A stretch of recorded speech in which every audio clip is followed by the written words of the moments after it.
We're going to talk about what I consider to be one of the most important things I've ever found in life, which is the principle of excellence.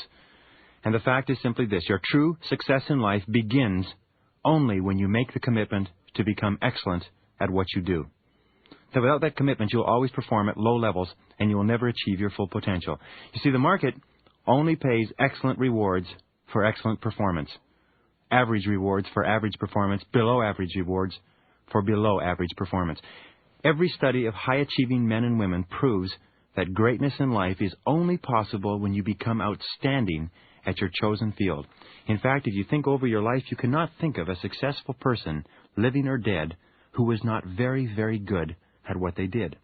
Dr. Shirley Blotnick of New York did a 20-year study into self-made millionaires. He followed 1,500 men and women for 20 years, from their early 20s to the early 40s, to find out how well they did. He found that most of them set off with a specific ambition to earn as much money as possible and to become wealthy, but that only 83 became millionaires over the course of the 20 years. And what he found was that there were several key specific qualities that differentiated the millionaires from those who didn't make it.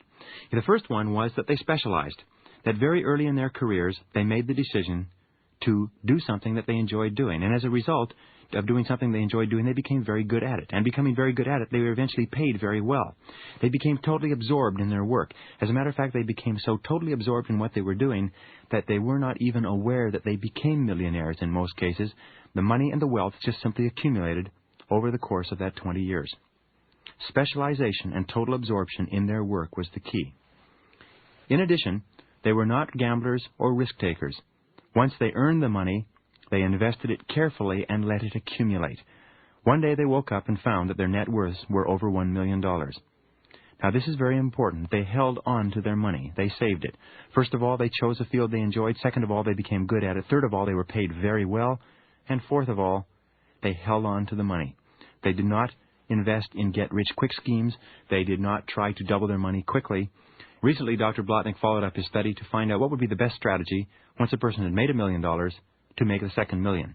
And he found that the very best way to make your second million was to go on doing exactly what you had been doing to make your first million. That if you started to play it safe, or you started to get into something that you didn't know, that you hadn't specialized in, it was the surest way to lose everything that you had earned.